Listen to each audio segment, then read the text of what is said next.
world. My name is Max Stein, and I love video games. I'm the Megabuck. I really love video games. My name is Raph, and I also love video games. And welcome to the Game Treasure Podcast, where we discuss treasured video games of yesterday, today, and tomorrow. Warning, the Game Treasure Podcast is not for children, or anyone with a brain for that matter. Good day, listener. Hello. Well, thank you for joining us. If this is your first episode, if you're returning to us, thank you so much for returning. We have a jam-packed show today. Later on, we've got two fantastic platforming adventure games to talk about in A, Hollow Knight Silksong, and B, Shinobi Art of Vengeance. Two games where you feel like you pretty much kick ass. But before we begin talking about that, we have some breaking video game news to talk about. So Nintendo dropped a Nintendo Direct like literally today as of this recording, and it was thick. It had a bunch of good shit in it. It was a thick boy. Oh, yeah. I just got done peeping it. Some of the thick things inside of the thick Nintendo Direct. A new Mario Tennis game called Mario Tennis Fever with the most characters in any Mario Tennis game to date. That's them going, you liked this in Mario Kart, right? First of all, I'm just kidding. You love the way you got to cycle through them individually, right? No. They're first of all, I love Nintendo sports games. They are the king of fun sports because they make the best low floor, high ceiling sports games. Yeah. But this one also, Buck, I don't know if you saw, includes a little adventure mode. Ooh, fun. Did you see Kind of this? like Mario Golf on the Game Boy Color. No, I haven't. Exactly. Cool. Like Mario Golf for the Game Boy Color or Golf Story or one of those sports stories. Ooh, Golf Story was so much fun. Yeah, so good. But it's about like all the golfers get turned into babies. And now that they're babies, including baby Waluigi, How do you they don't know. Wait, is he baby Waluigi or just baby Waluigi? He's baby Waluigi. Not baby Waluigi. What's Even baby? You said You're baby. asking if they doubled down? No, there's no baby Mario. Sorry, I just stuttered. Yeah, that's my bad. All the babies, they don't know how to golf. So they got to go on an adventure and learn all the skills to learn how to golf. That's literally what they say. So it's an episode of Rugrats. It's you awesome. for real? Yes, that's literally responsibilities. I just want to golf. They have You have to like go golf around and clubs. do little adventures and fight bosses using golf and shit. It looks tight. That's Or I'm sorry, adorable. not golf, tennis. My bad. And You got excited so- about the golf. The golf games are more fun than the tennis games. They're re-releasing Mario Galaxy 1 and 2 together as one game on the Switch and Switch 2. And that's coming in October 2nd. So right around the corner, basically. That's really dope. I'm just going to go ahead and dovetail that with that's coming out because they also announced that the new Mario movie is coming out next year in April, and it's going to be called the Super Mario Galaxy movie. Wow, baby. Hell yeah. Wow, I can't believe they went there already. I mean, that's great. weird, The Galaxy yes, movies yeah. are great, but I thought that as well because it was like, It's a first of weird all, jump. in the trailer, you see Mario. He's like resting under a tree, and then they do a big sweeping shot and just show a bunch of shit from Super Mario World that got me like really horny to be like, all right, now this one doesn't have to take place in New York at all, right? You're going to do one where Straight up he's Mushroom just in Kingdom, the yeah. Mushroom Kingdom and doing shit in there. And then they're like, psych. And then they pan up and then they go into space and they're like, it's Mario Odyssey. And I also thought, like Buck said, like, oh man, you're just skipping right into he's leaving once again to go to different worlds. Because I also imagine, do you think they'll introduce other Nintendo worlds like how Donkey Kong was in this I one? see, Maybe right, he yeah. goes to a planet where Star Fox is or something like this. shit, I don't that would know. be You know what I like mean? a Like dinosaur planet. I don't know. Oh. I think that'd be cool. What do you want to see in this new? And is there any moments in Galaxy that you'd particularly want to see created? Well, if it's Galaxy, then they're gonna introduce some of those characters, right? Yeah, like Lumina Pauline. I and- don't think they've announced who's gonna or not Pauline. I'm sorry. Who's the Lumina? the blonde haired female? in those? Rosalina. Rosalina, Lumina thank is you. the name of the star thing, right? I don't think they've announced a voice actor. They did like re-announce all the people becoming back, like Anna Taylor-Joy being Peach, but they haven't announced that voice actress yet. You know what? I got it. I know who it's gonna be. Okay. Okay. So it may have taken 9 entries in this series, but if they're going to space, then it's going to be Vin Diesel. Ooh, good idea. Yeah. Oh, It's all yeah. about family here. It's a Mario family. Here in space, it's all about family. Here and about Mario. space, you gotta drive cars to the next planet to do your game. please? Speaking of staying in the Mario universe, potential things, a new Yoshi game. We got a sneak peek at that. I think right now it's just called like Yoshi and the Mysterious Book or something. It looks very much so like that 2D yarn Yoshi game. Woolly World. Yoshi's Story or no? Woolly World is the one he's thinking. Woolly of. World. Woolly World. Okay, it's just very 2D and it looks like a little. It looks like a storybook graphics or whatever. Small but important. Dragon Quest VII is getting a re-release that's just straight up called Dragon Quest Reimagined, and it's fully 3D like models. It looks awesome. I got really excited that they announced that the Switch 2 version of Stardew Valley is going to have 4-player local co-op on it, and it's going to have that game share shit where if you have it, if all of your friends have Switches, y'all can play over the internet and play Stardew Valley like in the same room with each other. So we're doing a farmhouse, right? Yeah, that that's sounds what we're doing, right? so fun. Oh my God. Like the whole house, we're gonna be on the same farm, right? We're gonna do this, right? I love Like, for Stardew sure. Valley so much. It's amazing. Are we going to see this resurgence in like 10 or 15 years of people like buying farms and moving to farms when they realize they can just do this in real life? But then they realize that it's just really hard farming. Like his farming actually kind of fucking sucks. I was going to say, God, I hope so, because I'm pretty sure we need that, or else we're going to die if nobody farms. Please, if you play Stardew Valley, please please just go buy farm. a farm. Just buy a Please just farm. be a Buy farmer. Make us some lettuce.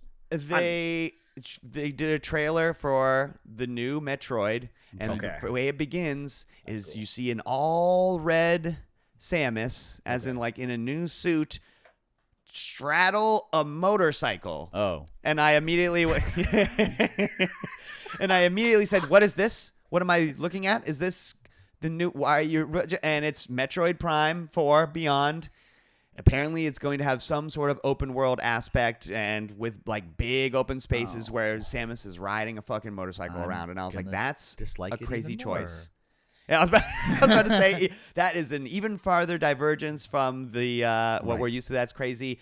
But hey, the motorcycle looks like the motorcycle from Akira, so you can't I'm lose there. happy for you Metroid fans. I'm happy for you. But stop it.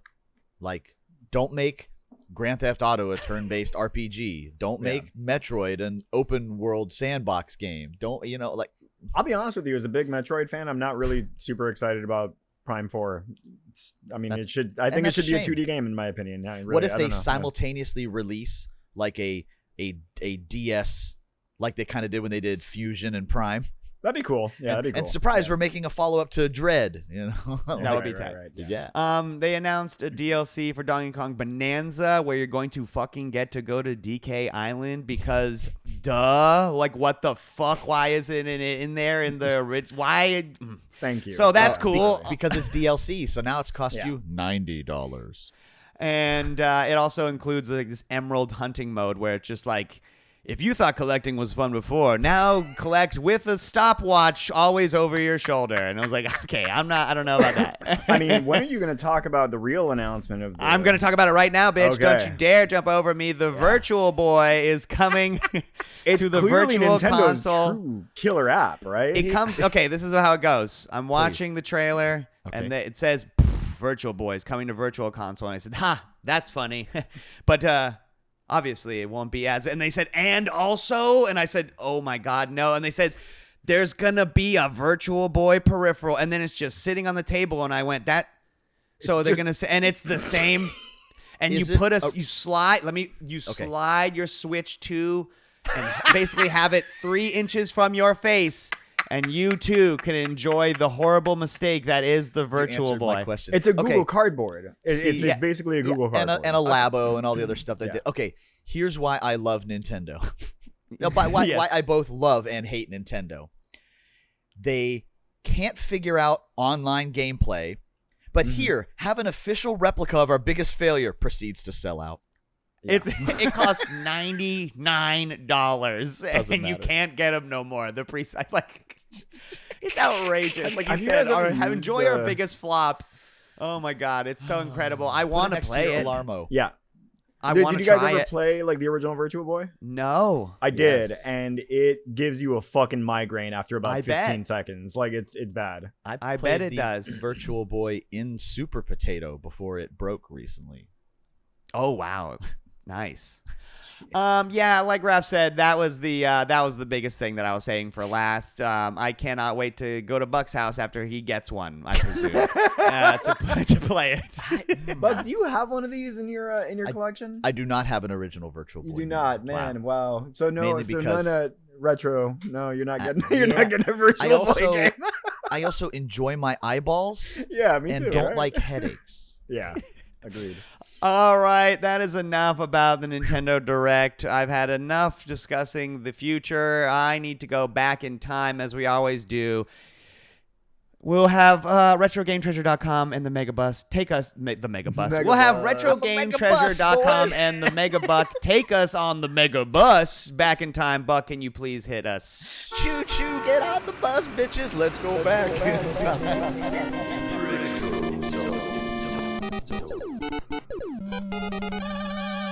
I'm taking I'm not choo-choo, sure. get on the bus, bitches. Yeah, that's right. I'm not sugarcoating it or dragging it out. It's Mass Effect 2. Fuck yeah, dude. Oh Ooh, man, the best one in the okay. series. I have had this on my Retro Zone list for give or take 60 episodes. Damn. And like, no, Not it was touching it, just not like one of those touching it, games not I knew touching I wanted to bring one day. Because if you have not played this BioWare masterpiece, whether in original or the updated, whatever they call it, legendary version, Mm-hmm. Yeah. holy smokes, are you missing out Oh yeah. on like the best sci-fi RPG of all time? One of my favorite games of all time, like No. for sure. Yeah, Mhm. easily.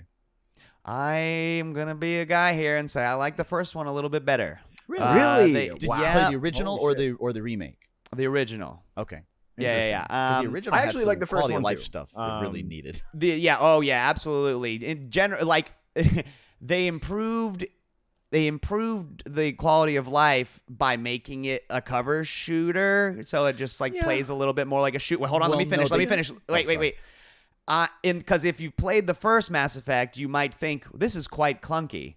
And I'm like, that's the point to me. I like the clunky KOTOR feeling of it, and Sure. because like controlling the squad, like it's like I said, they don't have the cover shooter DNA in it yet. They rework the melee weapons in the second one, and like give you like stealth or not stealth takedowns, but you get like takedowns, and I didn't like fucking with any of that. And they changed like some of the classes. Like there's an engineer class in the first Mass Effect that I absolutely loved.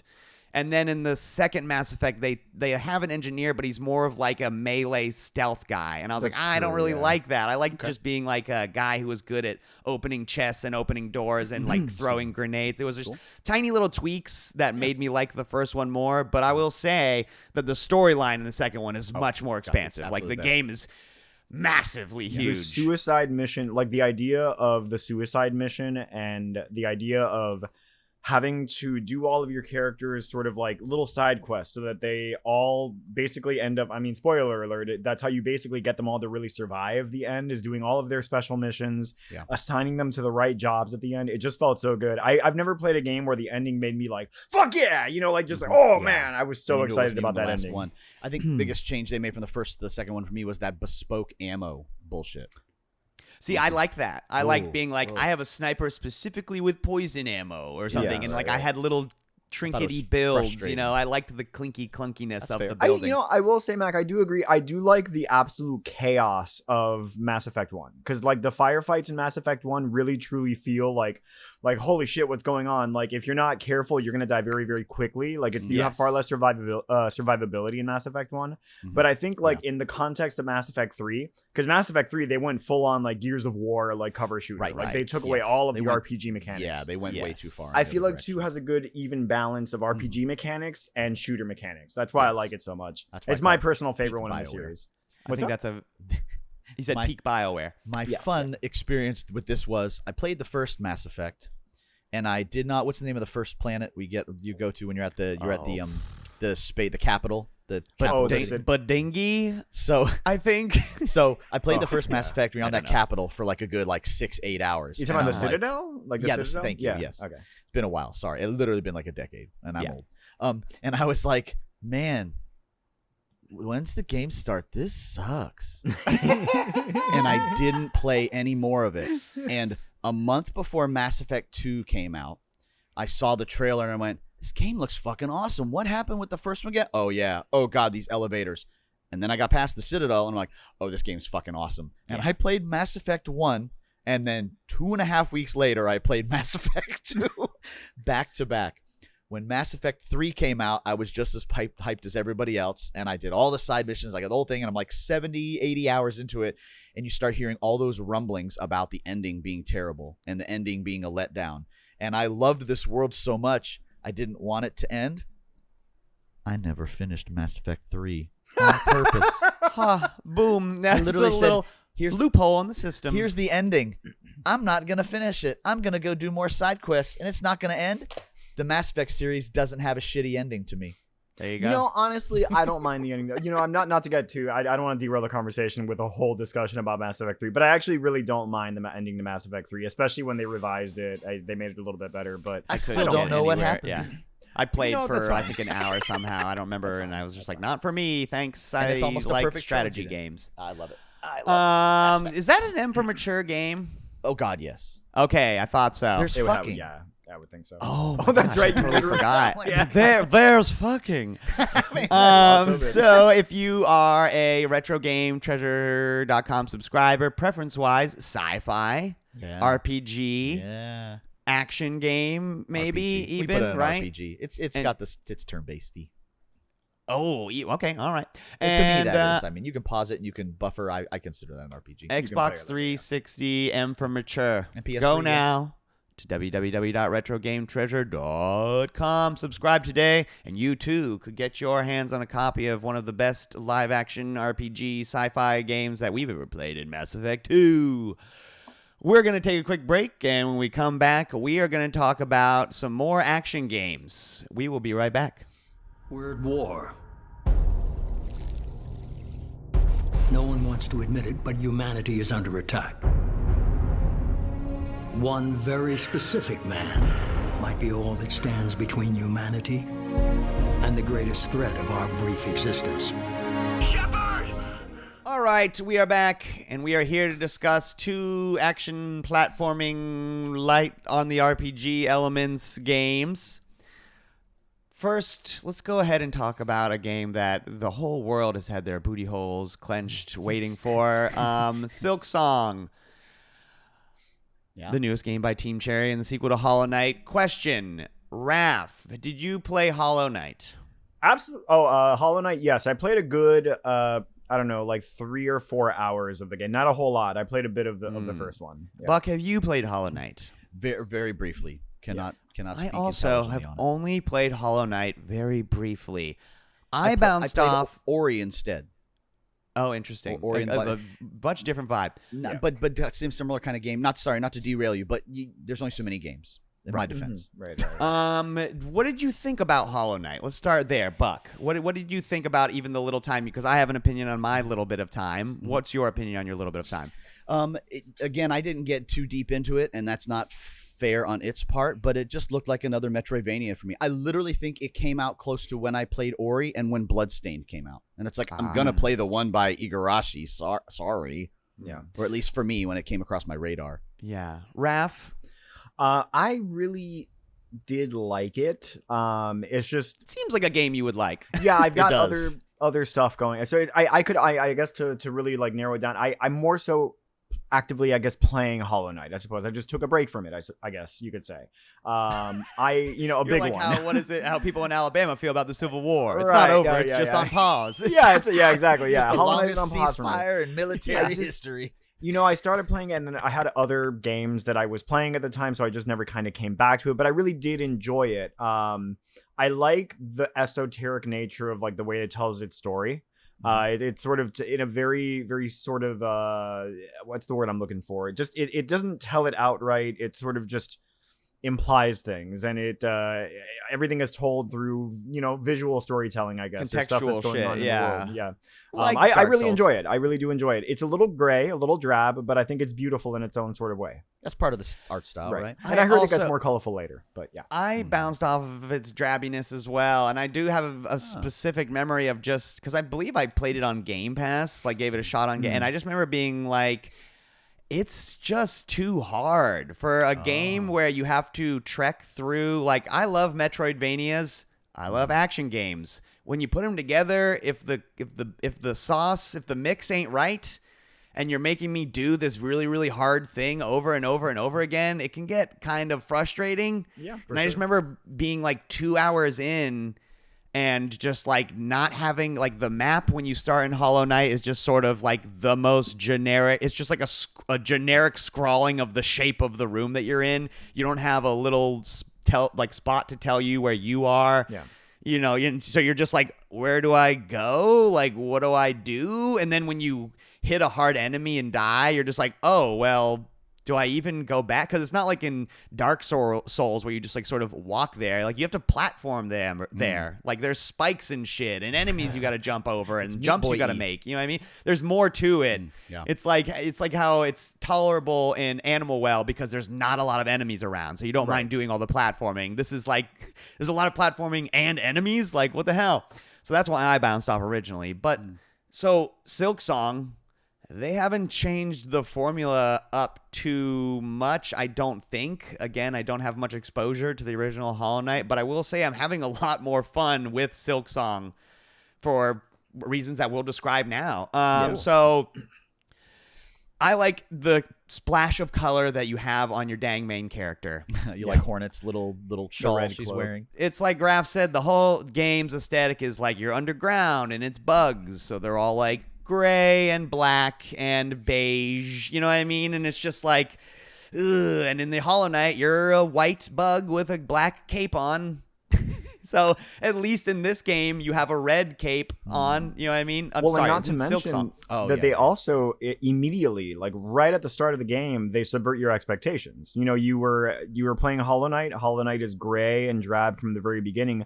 The very first area that you're introduced to in this game is an incredibly green and lush environment. It's actually quite beautiful, Well, and the probably music took in that it as is gorgeous feedback as well. then. I mean, Yeah. they probably went, oh, okay. I mean, like one of my favorite Metroidvanias to come out in the last decade or two is Axiom Verge, and it has the exact same thing. Lots of grays and purple, dark Mechanical. purples, and Yeah. but that exactly like Max said though, it Biomechanical, does kind of fit the theme of the bugs. However, there are some pretty bright and colorful and poisonous bugs in nature. Oh yeah, for sure. Yeah. But as far as gameplay wise, if you haven't touched either of these games and you just want to listen to us talk about them, they're action platformers that follow a plot or whatever. They're Metroidvania adjacent, kind of. There's like skills that you unlock, at least in this one there are, that sort of gatekeep areas. And usually those skills are gatekept by bosses. You play as a character named Hornet, right? Is that? I'm sorry. Hornet. Okay, yeah. But she feels good as far as action platformers go. Oh, yeah. She's got like this really addictive like jumping animation. Like when she jumps forward, she does this beautiful front flip, and then when she jumps backward, she does like this overhand tumble thing where she spins. I don't know. She just looks awesome running on the screen.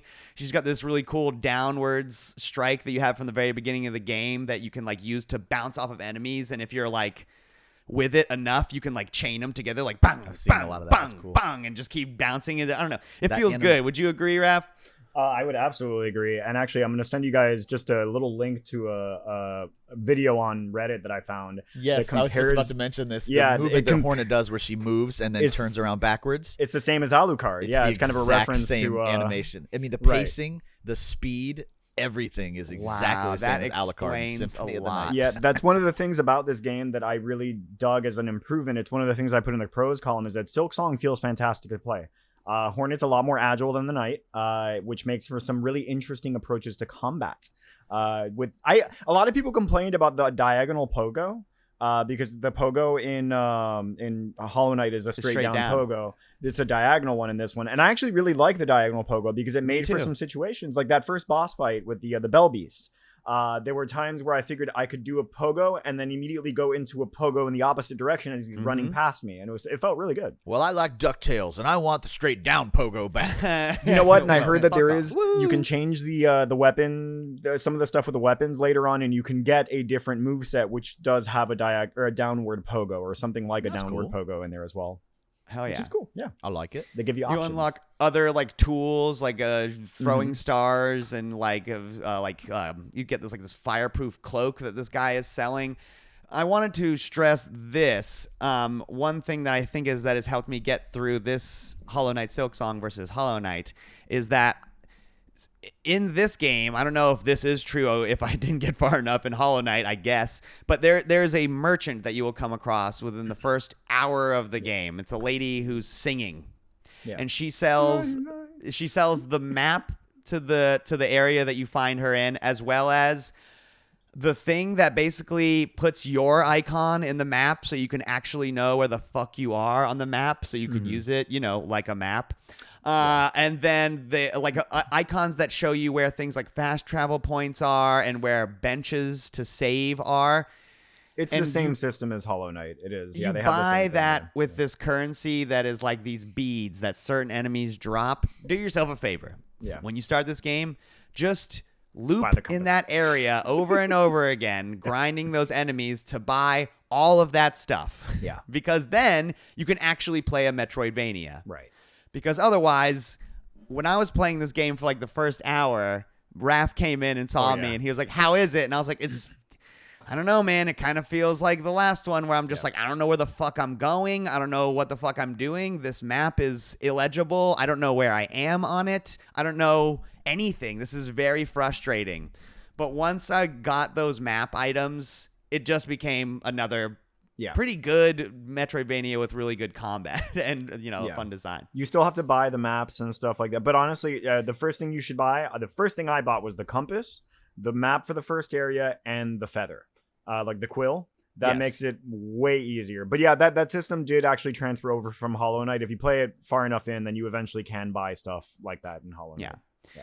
It's a weird alteration too, because most Metroidvanias, at least like your typical Metroid, won't have a guy who sells you stuff in exchange for currency. You either find everything or fight people and win it. Yeah. But there are just moments in this game where you gotta like grind and like literally like, if I want the map, I gotta go kill however many enemies, which ties in with its Souls-like system in the sense that you drop all your shit if you die somewhere. Right. And you can try to go pick it up, but if you die again, it's lost forever. There are corpse runs in this game, which is not my So- favorite mechanic in Metroidvanias, but I think it works fine in here. Actually, so the currency, I'm going to put that in there as one of the cons on my list. I'm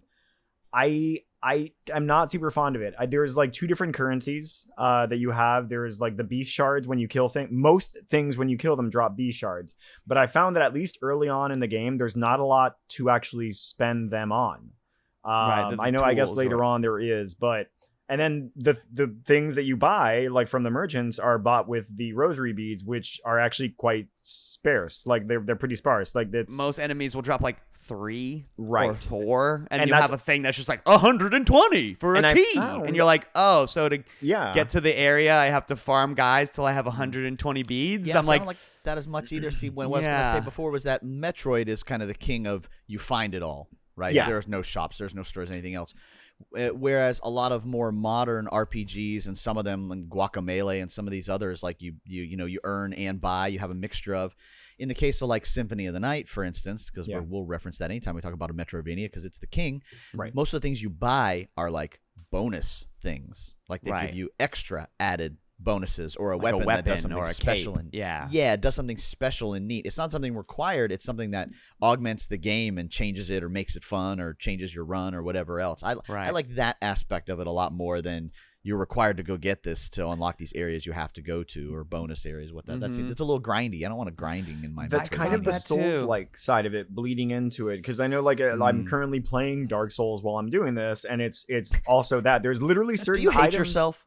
I love it, dude. Yeah. I guess I must be a masochist, but like, yeah, there are certain items that you can buy in the shop that are actually kind of important, but you wouldn't really know because the descriptions are so demure. Like they're so sort of esoteric and weird. Then you're like, oh, well, this is actually an important item, even though it's kind of hidden away in a shop. There's moments where you have to go on like. I got this thing just recently. It's a cape that allows you to drift down slowly, like, and you can catch updrafts or whatever. Yeah. Which wait, you go, oh yeah, there was that area in the first level where they had the updrafts. Now I can go back there. But in order to get it, I found this NPC, and then she goes like, "Go kill 20 moblins," basically, and it was just like, oh. Yeah, and I had to do that again, where it's just like run around, and I was but just you like, hadn't talked to her yet, so you had to go do them again. that's new, by the way. well, The, it was just like they questing didn't system. drop the things that they were going to drop until she asked me to. So it was just like I went through. I get it. And so it was just like, oh, man, like, yeah, I guess it's not a con per se. It's just letting you know that's how this game rolls. It's like a Metroidvania, but more punishing. I'll say this. The bosses are hard, but fair. Yeah. And people say that about Dark Souls, but it's like, yeah, but the controls in Dark Souls are very janky, so they're not really fair. And also, like, the camera in Dark Souls is actively fighting you at pretty much every moment. Yeah. This game, obviously, none of that. It's they'll have a couple of phases, usually the bosses will, and a couple of attacks, but they're all telegraphed pretty honestly. None of them, at least, I've gotten like 4 or 5 bosses. I made it up to the surface under my belt, at least. And, you know, like I said, they'll have maybe 8 different attacks, but they all have really big tells and really obvious timing. So it's just a matter of like, you got to do them a couple times. I don't know. I never got too frustrated on any of the bosses is what I'm saying. I found that the I don't know if there's any sequence breaking in this game. That's kind of like a staple of like Metroidvanias now and like Souls likes. But I know like the very first boss that you most likely would encounter would be the Bell Beast, and I think it's an excellent introduction to like boss battles in this game because you fight that little green bug first that flies around right in the that's very true beginning actually area. yes Yeah, there is that one. I hardly counted that one because it was such a like easy kind of boss fight. I guess that is a boss fight, yeah, but the Bell Beast was the one that I was like, oh, this is a good sort of like, this is how boss fights are kind of designed in this game, and if they are, then that's great. I like that. Yeah, overall I'd say I like it. I'd give it a 3.5, maybe 4 out of 5, I suppose. If you like platformers, if you liked Hollow Knight, I'm sure you'll fucking love it. But if you're like me, $20. Oh yeah, $20. that's the other thing. Crap. The price point is that's amazing. fucking amazing. I That's don't, amazing. from an economical standpoint, I don't understand why they did that. I'm not complaining, but And I'm pretty sure yeah. it's got some decent length because I want to say I played it for like 8 hours, and I don't feel like I'm anywhere near done with it. Yeah. So if a Metroidvania can stretch itself out to 20 hours, I'm like, that's $20? That's $1 an hour? I've seen people online saying that they've been playing for 60 I've hours. played more money Holy for dumber camola. shit. Yeah. I'd like to take this opportunity to point out that like these Game of the Year contenders are not $70 games. Right. Silk Song is Right. 20, Night Rain was 40, Expedition 33 was 50. Yeah. Uh, No, come on, I guys. easily, Hell yeah. this game it's a banger, and I easily give it 8 out of 10 rosary beads if you can find them. Yeah. I think that's a great thing to end on. We got to move on and talk about our other game for today, a game that Buck and I played, the new Shinobi, Art of Vengeance, I believe it's called. Oof. I forgot it did had I- a subscript. Did I screw that up? I should have. Why did I thought that right? That I'm pretty sure that's what it is. Anyhow, made by Lizard Cube, published by Sega. It's the opposite of Silk Song. Like in Silk Song, you're kind of like hoarding currency and you're moving slowly but curiously. In Shinobi, you're running at max speed, kicking ass gleefully. Like it's Buck. What did you think of Shinobi? Man, it's like the full package of like a Metroidvania light, okay? I was a Ninja Gaiden kid all growing up, and I didn't really play much of the Shinobi games, even though I had a Genesis. And I tried Ragebound also, and I didn't like it as much. It felt like an older Ninja Gaiden. It really did, where like every enemy dies in like 1 hit or 2 hits or something. It was just like a gauntlet. Shinobi feels like that package. The combos are satisfying. The movement is really slick and satisfying. You feel like you always have mobility to work with to fight an enemy. And when you get to those bosses, they don't try to make it hard on you by Mega Manning you. Like you got to jump over the enemy every time he dashes back and forth on the screen. Like you get to learn to do different things, dash through them. You get abilities where you can like punch them hard and break their guard and that becomes part of the mechanic. You fight like a robot boss where it puts up a shield and does those. I love the package. The art style is that's gorgeous. what I was gonna say. It's also got a hand-drawn look, kind of like Silk Song, but it's like it looks like sketchy. an Okami. Yes, like it's like always sketchy, like weird, vibrating. like sketch yeah, yeah. There you go. it looks like a watercolor painting that's always sort of just like wavering or whatever. I don't know. It's hard to It actually explain, but it looks looks hand-drawn. kick-ass. It's kind of like the way that Amano art looks on paper. It's got like that multiple lines to every edge. Yes, wispy, if you will. There you Wispy is a good way of putting it. Yeah. As far as how the game is actually structured, if you're curious, it's like it's a level to level game, but the levels are quite large. They're like as big or probably slightly bigger than you're given like Dead Cells zone, where there's like areas where you can go down and find shit, because in each level there's a bunch of shit. There's like, first of all, each level apparently has like these collectibles that you return to this like shopkeep that you find in basically every level, just to buy more shit for Shinobi, like new ninjutsus and new weapons and fucking new moves, clothes and be able all to, the like, shit. Yeah. But there's also just like upgrades to the amount of life that you have, or the number of kunai that you can throw, or whatever.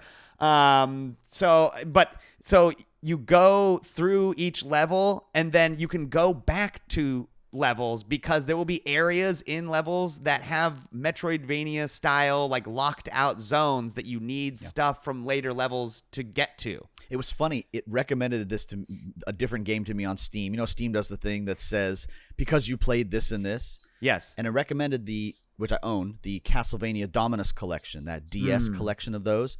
Because if any of you guys ever played Order of Ecclesia for the DS, I haven't. it is structured the same way. It's like, it's not a giant Dracula castle. It's this town, this forest, this castle, this one. And you leave the mini Metroidvania areas, go to other ones, and exactly that. You have a hub you end up going back to at points and go back. It is structured the exact same way, and I love it for it. That's awesome. I did not know that. Yeah. There's also like these in-between sequences, like for example, between the first level and like the first boss, there's like a break of gameplay where you're doing like a side-scrolling, like almost shmup kind of thing, where you're riding his wolf. That was and really like cool. enemies are coming at you from right to left, and you're having to jump over obstacles. It was and like stuff. the Ninja Turtles levels where you ride the skateboards and the hoverboards. And there's stuff in there too to unlock, and like scores to get or whatever. So there's incentives to redo that. That's fun. I don't know. I liked the structure of the game itself. I will say that there's a lot of stuff you can do with your combat, and so the game is quite handholdy for the first like level. Like going from Silksong to this was like, in Silksong it's just like, okay, go. And then in Shinobi, they're like, press X to light attack. And then they have you fight 3 guys. And they're like, now press Y to heavy attack. And you're like, okay. All right, now press right bumper and left bumper to do this. Okay, now press right trigger and left trigger to do this. There is a lot. Did you know you can double jump? And you can double jump and dash in the air? And you Mega can dash Man, on the Mega ground? Man. And you Those are can the roll Hammer over. Bros. And it was just like, holy shit, stop. Just let me try. But what I'll happens figure later it out. on is they teach you like that fire art, and then later on you go, okay, there's actually also a thunder one and a water one and other, and you can equip different ones in different spots. You can decide which passives you want to have active, which abilities. Like I just got an ability to, after I do a short combo, I can hit the little kunai button, the ninja star button, and I'll do a backflip and throw 3 ninja stars off of it. So if I'm fighting an enemy, instead of dashing through them or doing something after it, if another guy's coming at me, I can bam, bam, bam, and then backflip, throw that, and then turn around and fight the other dude. One of the coolest things Flows about well. the ninja stars, or they're like kunai or whatever, Yeah. is that they build up this meter to this mechanic that is like the coolest thing in the game. And it's underneath the Execution enemy's health mechanic, bar. yeah. Yes. They have like an execution bar that builds up every time you hit them, but it builds up faster if you hit them with heavy attacks or if you throw a ninja star at them. Cool. Which is cool because in a lot of those games you save those, right? And you don't Yes. use those Yes. those consumables. 'cause So you when get 'em- you that get 'em bar fills all the way up, they will get a little symbol over their head. And if you can have multiple enemies with the symbols on their head on the screen simultaneously, and if you press the left and right bumper at the same time, if any of those people have symbols over their heads on the screen, he just jumps around the screen and kills them all. Just regardless of how much health they have. Cool. If they're assassination meter. And when you do that, they drop more. Like, there is no health potion in Shinobi. There's no Estus flask for a thing. There are health packs that you'll find around the level, but mostly they do the fucking Doom angle, and it's just like you got to assassinate people because they're more likely to drop health if you kill them in that way. Special finisher. I love that. Yeah. And so you're zipping around the level as Joe, the main character of Shinobi, which I think is hilarious. Or whatever it is, yeah. And you're fucking doing combos, thrashing people, all the while coming up with your own sort of spins, like chaining heavy attacks with kunais to assassinate as many people simultaneously as you can. It's just, I liked it. It was very kinetic. I liked it a lot more than I thought I was going to. And the retreading of the levels in that, like I said, in that Dead Cells type of way, Dead Cells Plus, what do you call it? Like roguelike light? I call it like a Metroidvania light. Yeah, yes, Metroidvania light. Yes to all of it, honestly. Just I because really, it's not really one liked big it. map, really. I think that's all I have to say about Shinobi. Buck, did you have any other closing thoughts? I just find it really sadly ironic we got like revivals of both of these ninja games at like the exact same time, but they are both very different games, so depending on which one is your play style, if you just want a straight-up action platformer run-through, I think Ninja Gaiden scratches that itch. But if you want like kind of that Order of Ecclesia, like light Metroidvania, it's not a roguelite of any sort. You don't die and come back. It's a progression through a normal game kind of game, but you don't have a giant castle to jump around and traverse in. Between those two, two we covered today, plus Ragebound, plus that roguelike Prince of Persia, action platformers this year have been very good. I got to say. Yeah. We're eating good on action platformers. Yeah. So go now, play Shinobi, play Silk Song. I think we endorse them both. We're going to take a quick break, and when we come back, we're going to do our What Else You Got and go ahead and end our show. We'll see you on the other side.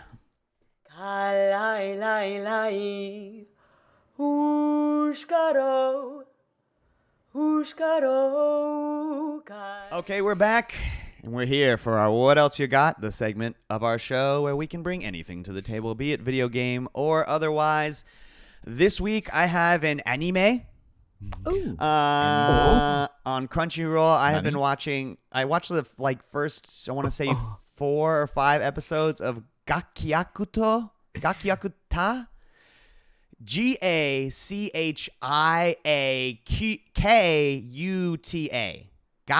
Gakiakuta. I'll take your word for it. Thank you. It revolves. It's an anime about trash. Oh hell yeah!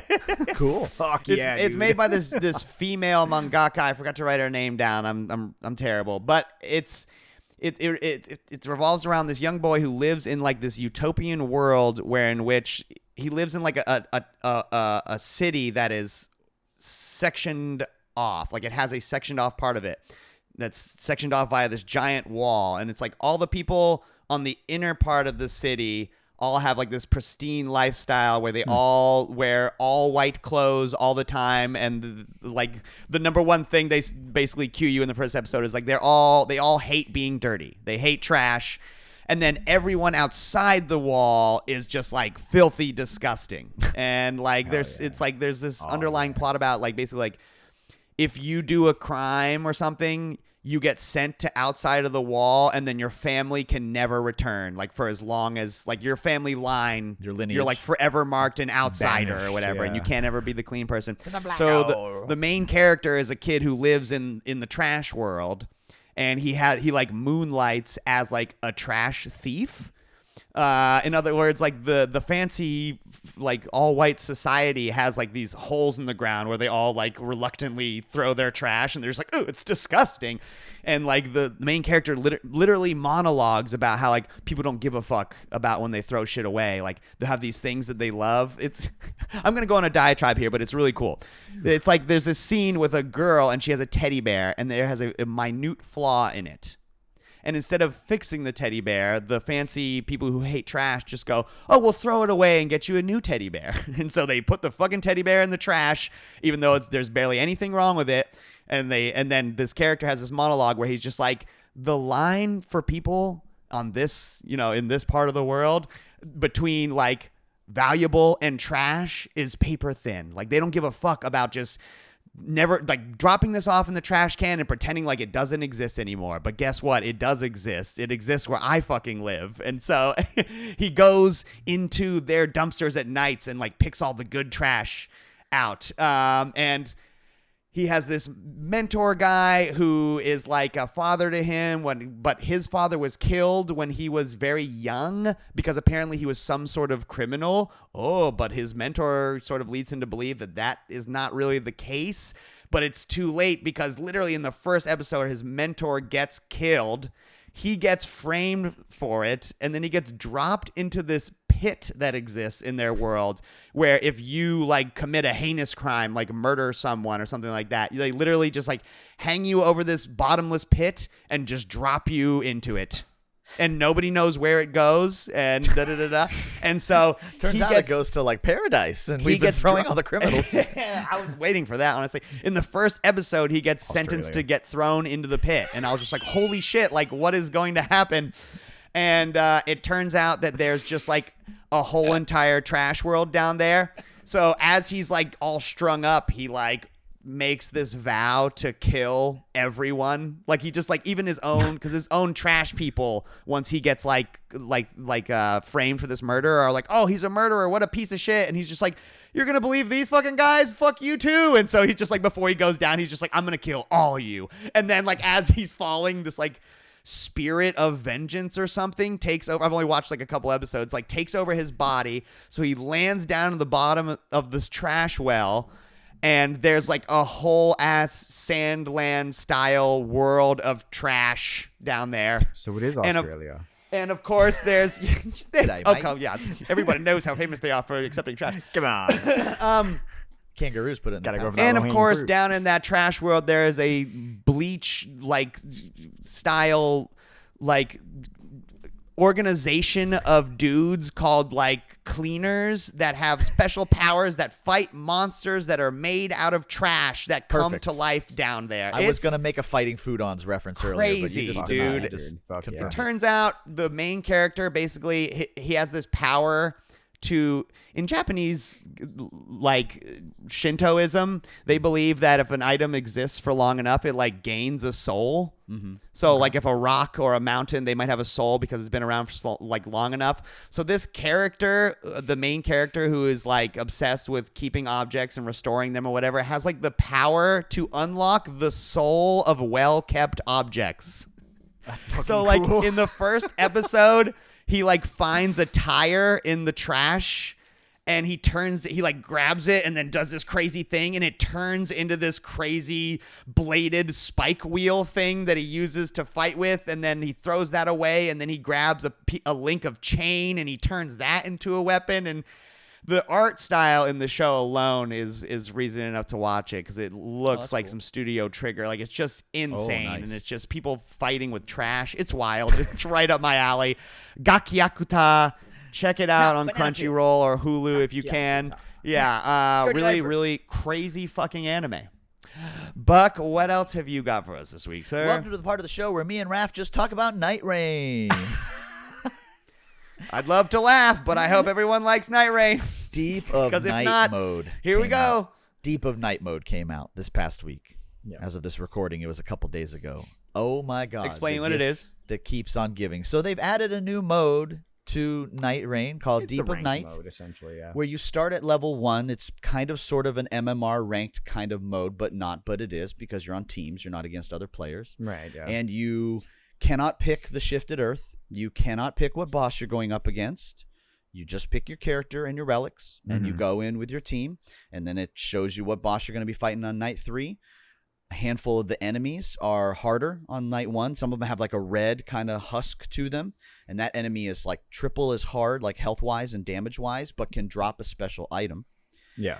And they've added all these new modifiers and new things that can happen throughout, and new weapons and new spells and everything. New And if buffs you for get- some of the characters now, too. Yeah, characters all got a buff. We had a little balance patch. Everyone got a buff except for Revenant because she's perfect the way she is. And then if you beat night 3, you get points. Your rank goes up. If you can get to MMR night level 2, as it were. They call it depth level, I suppose. Depth, there you Yeah, go. Depth yeah. level 2. the nights are harder for you. Now you may be depth 2 and they throw you into a depth 1 game, so that's the difficulty of it. And then it goes up to depth 5. Now here's the kicker though. At depth 3 is where it really has started to get challenging. As of this recording, people had just started to get there because even though you can't lose points in the first couple levels, mathematically speaking, if you had a perfect run, it would still take you like 16 hours of straight gameplay to get past depth 3 because you only get X amount of points for every clear. Oh, so it's not every time you clear you go up 1. It's every time you clear you get points, and you get like 200 points, and you get 1,000 points, you get to depth 2. Wow. Yeah. But if you're on depth 2 and you get thrown into a depth 1 game, you're not going to get a full 200. You're going to get a little bit less because it was a little easier.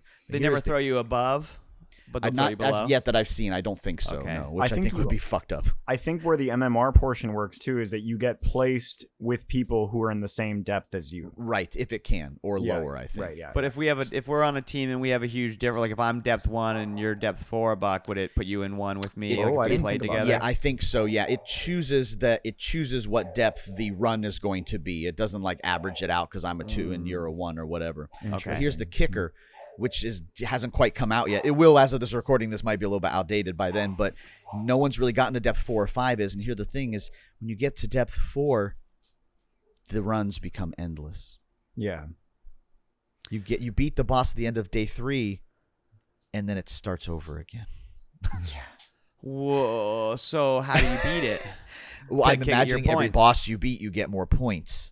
And if you don't beat any bosses, you lose. Jesus. So you got to beat points. more points before you die to compensate for the points you're going to lose when you That's die? the part I don't quite know yet. Yeah, And I even nobody tried to knows search yet, up some really. videos Yeah. beforehand, and no one's really gotten there other than giving survivability tips because it's just more unknown awesomeness. Whoa. I love this game. Yeah, really, truly. It's so much fun. Wow. If you haven't seen our fun little short with John Nightrain coming to visit us, he gave us some tips on one of the Everdarks, and we've got John Nightrain merch in our store now. Oh, hell yeah. There we go. That's what's up.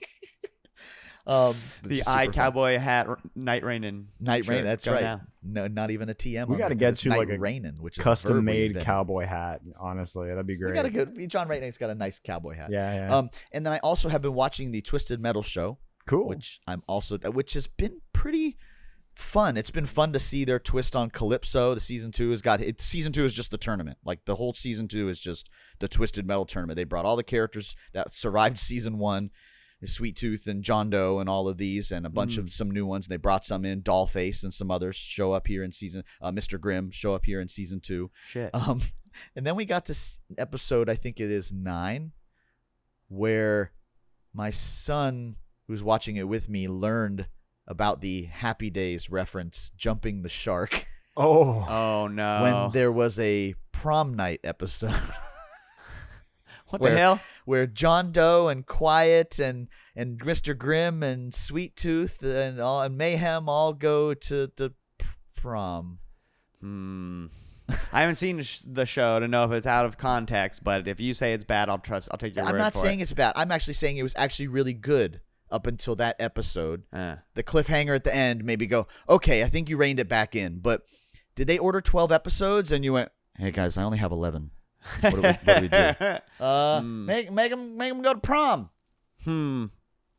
Too bad. I gotta peep that show still though, because I want to see Sweet Tooth. Honestly, I want to see what they do with It's him. really good. The mixture of what's his name, Samoa Joe doing the body acting. Will Arnett is the voice. Oh wow, I didn't know that. That's really funny. Oh, nailed it. Samoa Joe, it's the wrestler. Yes. Right. Is really good. Like Sweet Tooth has that one eye, like Jason, that you can see through his mask. Yeah. He is really good at being animated and playing that up. Like there's a lot of scenes where he's talking to someone and he's got that eye like so wide you can see. It's almost like Art the Clown. Like he's miming it very, very. He does a really good job. That's awesome. Yeah. Nice. Raph, what else have you got for us this week? Well, I mean, to be honest with you, I actually don't have a lot to talk about Night Rain because I spent most of this week playing this week's game, Silksong. I actually spent quite a bit of time in it. It was a lot of fun. But a few little things here and there. I did get to play at least one round of the Deep of Night mode, and that was cool. I like the new relics, and I like all of the changes they made to the characters. I watched a YouTube video earlier this week that because you guys know I like fucking esoteric weird bullshit on YouTube, and I found something that's esoteric and weird, and it's a 42-minute documentary about this guy. The channel is called Jeffiot, Jeffiot, and I'll go ahead and I'll send the video to you guys in Discord here, but it's a video about him trying to find out who created the skull trumpet gif from the early internet. If you guys are aware of this one, it's the little trumpet, the doot doot skull guy. Okay. It's a 42-minute long video of him trying to track this down. And it's actually pretty interesting. It's a great video. Check it out. It takes some twists and turns. He does eventually find the person, and there is some twist about that as well when he finds out who made it. He goes down a rabbit hole. You guys ask questions like, Buck, why haven't you seen this very culturally relative movie? Or, Buck, why haven't you watched The Office? And it's like, it's because of shit like this. Because I get watched stuck a in these rabbit holes. long video about this guy investigating who created the trumpet skull gif. hilarious. Yeah, I I thought it love was it. really cool. I watched it the other night, and I was like, man, this is actually really fascinating. A really Looks well-made amazing. video. Yeah, Looks yeah. So good. I It's will quite watch it. good. Yeah, you check it out. It's a lot of fun. The other thing, I mean, I mentioned that I've been playing Dark Souls. This is my first time. It's not my first time playing it, but I've gotten to the first time I played Dark Souls, I played the original. Hold on, one pause. Oh, I'm sorry. You got to talk at the mic. Am I talking over him? Stay I'm in sorry. one position. I'm sorry, dude. I move a lot. Yeah, yeah. Hysterics. He's just I'm looking sorry. at your screen. Well, you talk about, over but you're because I pulling was back. grabbing You're this, killing me but- in post. I'm pulling you up. I'm pulling you down. Yeah, sorry. Alright. Yeah, I played the original Dark Souls up to a point. I never beat it. I got to, I think, right where I'm at now. I beat Ornstein and Smaug. Oh wow. And I didn't progress further than that. That's when the game really starts. I know, and that's where I'm at now. I've beaten Ornstein and Smaug, and I now am in the Duke's Archive. I think that's what it was. I actually never figured out that you could just smack King Seeker Frampt and wake him up and talk to him, and then he'll help you with the freaking Lord Vessel and all that shit. But this is the first time that I've actually gotten this far in the game, and actually, I had something happen to me last week that I found out later is actually the rarest occurrence in the entire Souls series. Whoa. I found something that is, I've seen people say that they've been playing for 1,200 hours, 1,000 hours, 5,000 hours, and only seen them 2 or 3 times. I found a Vagrant. I don't know if you're aware what these are. No. So sometimes when a character, when a player dies in their own world, they drop is some kind of a bag. I forgot what it's called, but a bag will spawn in another player's random world. And if you don't pick up that bag, eventually it turns into something called a vagrant. And there are 2 forms of vagrants. There's good vagrants and evil vagrants. An evil vagrant or a good vagrant kind of works like the little Titanite bugs. They disappear when you chase them. The evil vagrants will attack you. And so in Anne Orlando, in the very well-known and well-hated portion where you have the night archers that are sniping you from the... Yes. I ran into a vagrant on that platform as I was running, and I was like, holy fuck, what is this? It starts shooting me. I shoot it back. I killed it. Then I got killed by one of the archers and got knocked down. But yeah, I found out this is apparently one of the rarest... if not the rarest spawn that could show up in any Dark Souls game. So that's kind of cool. It's like I spotted Bigfoot in Dark Wow. Souls, dude. It's awesome. When You this spotted happened to a me, cryptid. Yes. yeah, dude. I was like, what is this? I've never seen this before. And Wow. I've attempted to play Dark Souls many times, and I've played Dark Souls in the past, and I've been playing this one.